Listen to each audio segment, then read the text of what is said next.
This is not a hot take. I know that the season only just started, but I can guarantee you, if there's no injuries, the Denver Nuggets will be the 2024 NBA champions. And in this video, I'm going to explain why. I'm going to show you some film, show you some numbers, and show you some logical reasoning and explain why this is the case. Now, the Golden State Warriors were the last team to repeat as champions, going back to back in 2017 and 2018. So why have no teams been able to repeat since then? Well, in 2019, the Raptors won, but then Kawhi moved to the Clippers, and of course they weren't going to win without Kawhi. In 2020, the Lakers won, but then they had to leave the bubble and go back to playing normal basketball. Sorry, Laker fans, but obviously they traded up their roster, got rid of JaVale McGee and Dwight Howard and brought in Marc Gasol, but that's another conversation. I'm going to make the bubble jokes. The 2021 Bucks could have repeated, but their second best player, Chris Middleton, got injured for the playoffs the next season. And the 2022 Warriors lost some of the key contributors during the finals, but more importantly, Draymond Green punched Jordan Poole in the face during training camp, and well, that just ruined their team's chemistry. This 5-year stretch without a repeating champion is the longest we've seen in the NBA since the 6-year stretch after Shaq and Kobe won the three-peat in the early 2000s. We didn't see another repeating champion until the Lakers again in 2009 and 2010, thanks to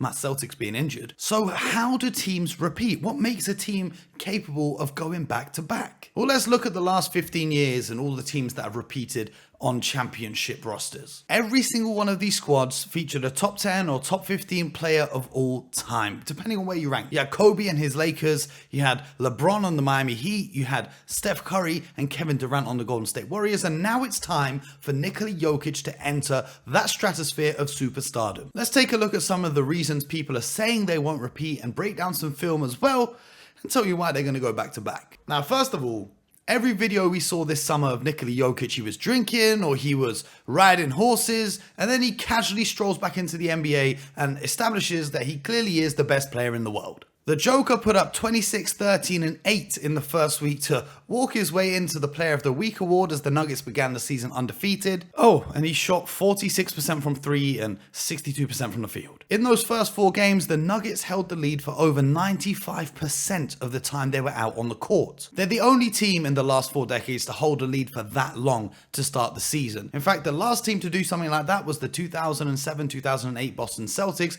who led their games for 90% of the time they were on the court through the first 4 games. And of course, you know that meant my boys won a championship. Shout out to KG, the big ticket. A huge part of the hot start for the Nuggets comes down to the familiarity of their roster. They're operating like a well-oiled machine, and they've got one of the best offenses, if not the best offense, in the entire NBA. Let's take a look at some of the film. Okay, so this is an action that's very simple. The Nuggets kept going to it in their first game against the Lakers. Now, what is called is a split cut. When the pass goes into Jokic here on the post, the 2 players next to him, aka Jamal Murray and KCP, engage in a screening action. So here KCP is going to screen for Jamal Murray's man, who should be able to get open and get the ball. So that happens, and Jamal Murray gets open, but both defenders are so worried about him.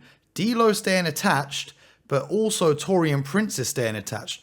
What does that mean? That means KCP is going to be able to come off this handoff here and be able to operate in all of this space. So we're going to see the play unfold. The defender, Taurean Prince, is late because he got miscommunicated. He's gone now, and it's a simple pull-up for KCP, who knocks it down.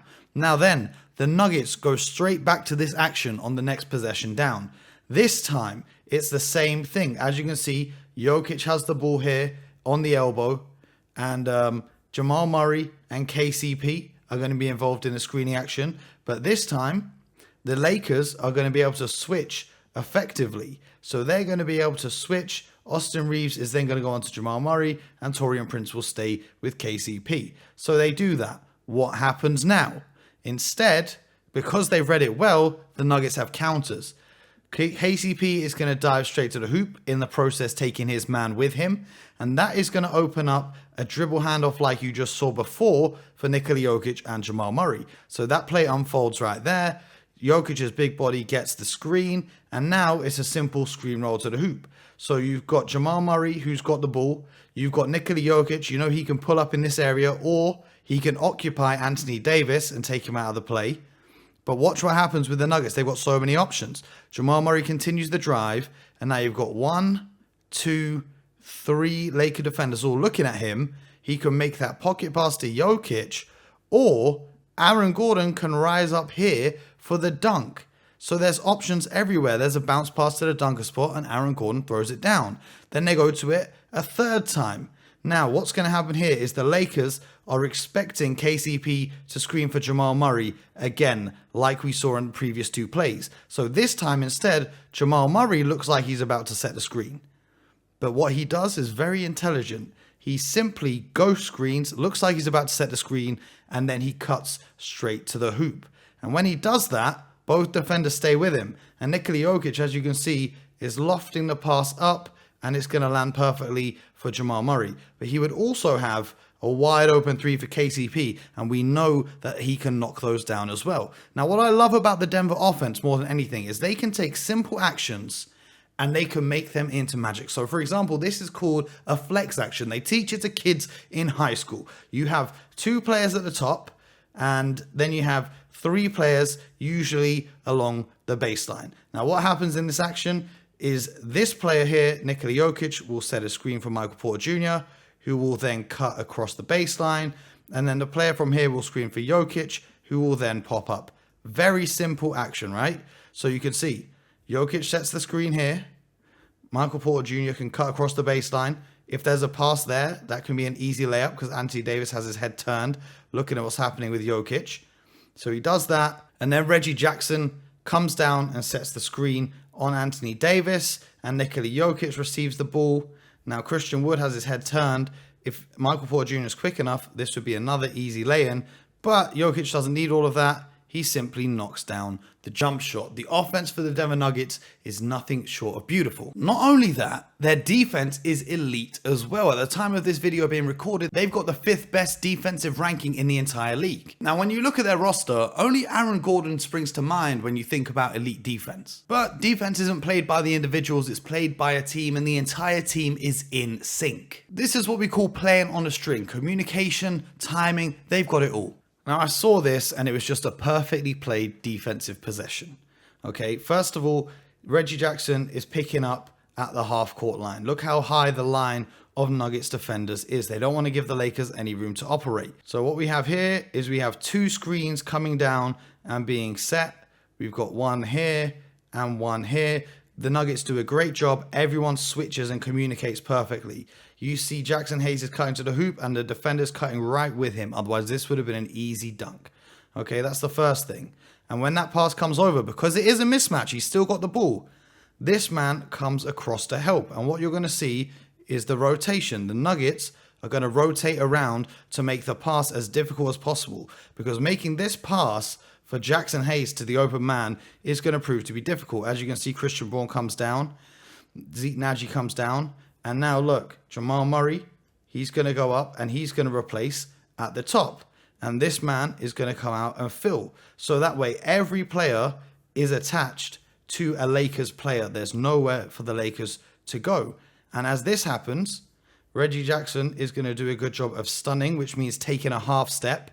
And Jamal Murray is going to stun and take a half step. That's going to make the guy with the ball have to think twice about making a quick pass to any of these guys. Because if he tries to throw this pass, Reggie's stunning, meaning that he can intercept it. And if he makes this pass, Jamal is stunning so that he can intercept it, right?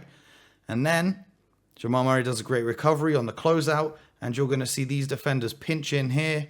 All of them are pinching in because they know that the Lakers are under a little bit of pressure as the shot clock winds down.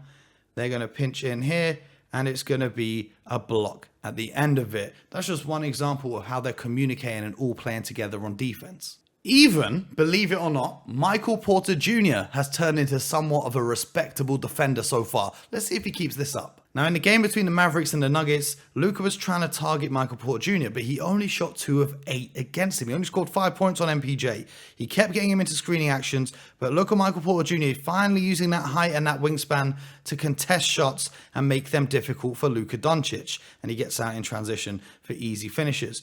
Right here, once again, he's using that wingspan. Obviously, Jokic is helping a little bit because he's tall. He's blocking the passing lanes here. But Michael Porter Jr. right up in his grill, he's making life difficult for Luka.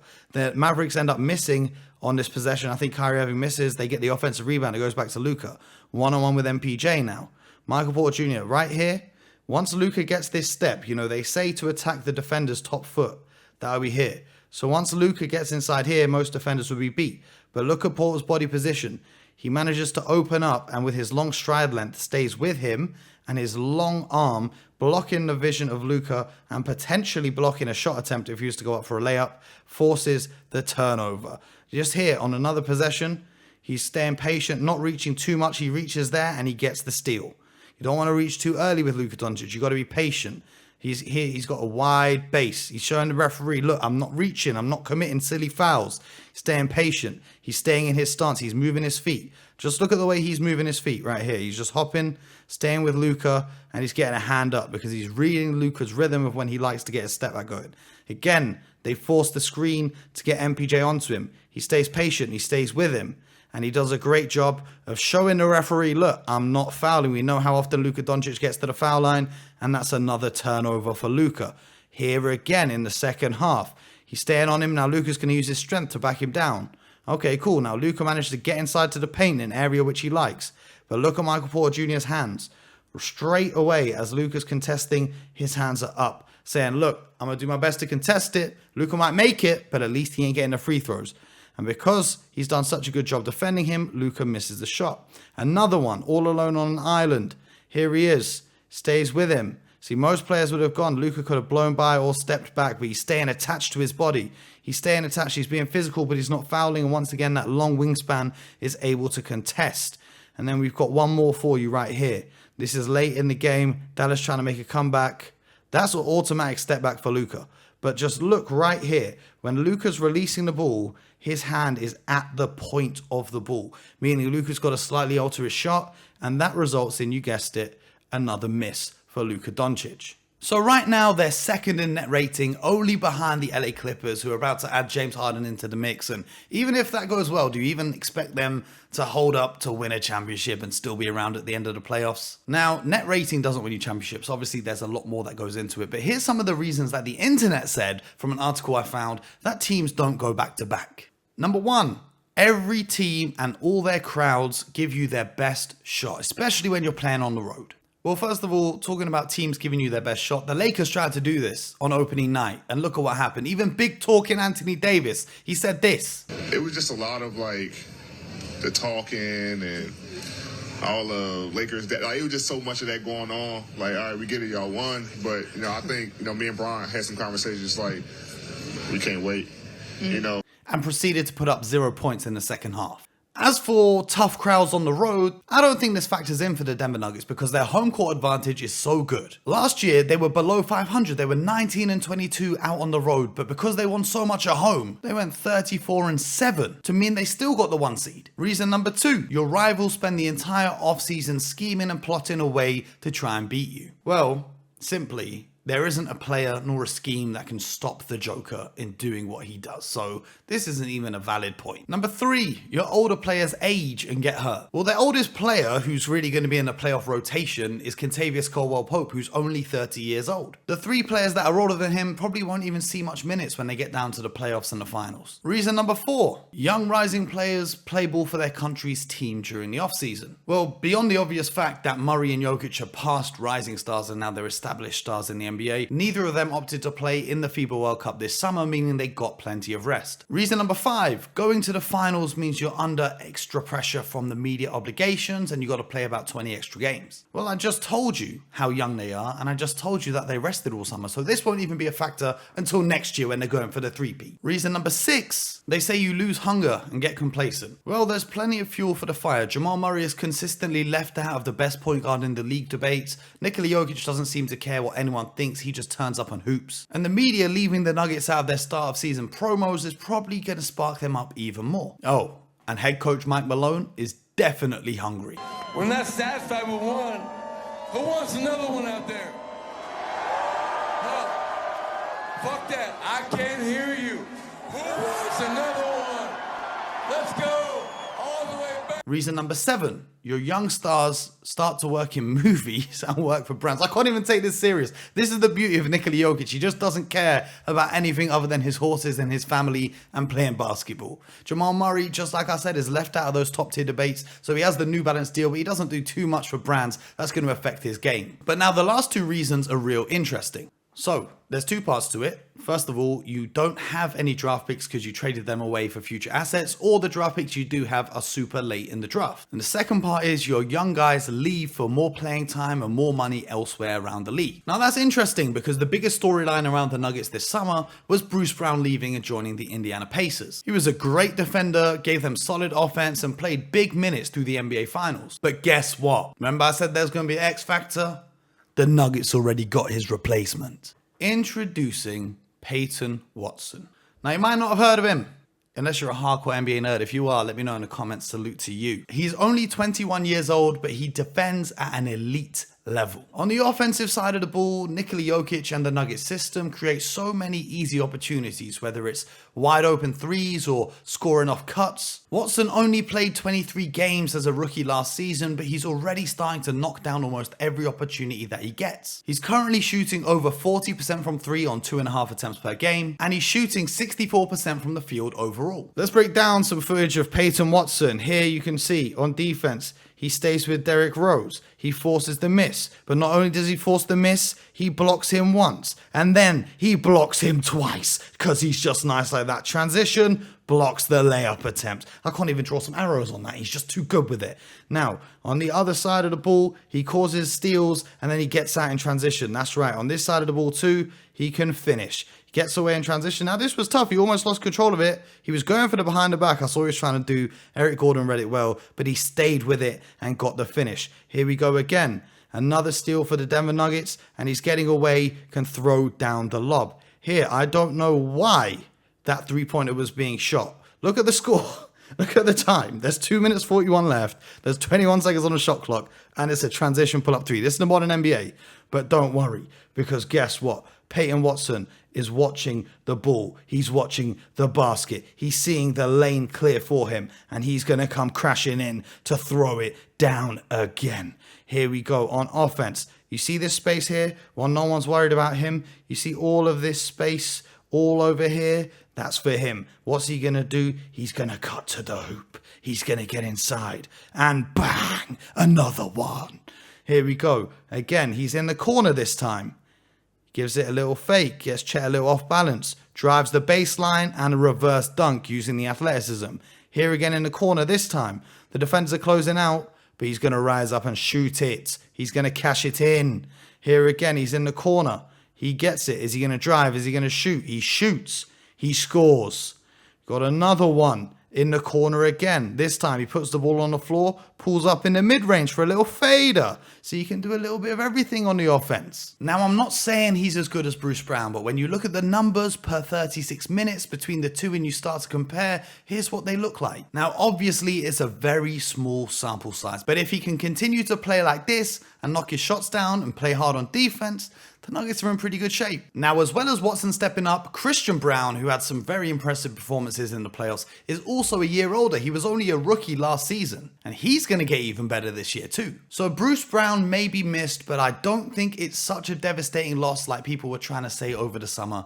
I think the Nuggets are in pretty good hands. And that, ladies and gentlemen, is why the Denver Nuggets will be your 2024 NBA champions. Now, please, if you enjoyed this video, please subscribe. We're on the road to 20K. Hell, we're on the road to 11K. Let's start simple. It would really mean a lot. Help support the channel. Help me keep doing these videos and keep doing these breakdowns. I don't make money off them because they copyright me. So, you know, just support the kid. Hit subscribe, and I'll be back with more breakdowns.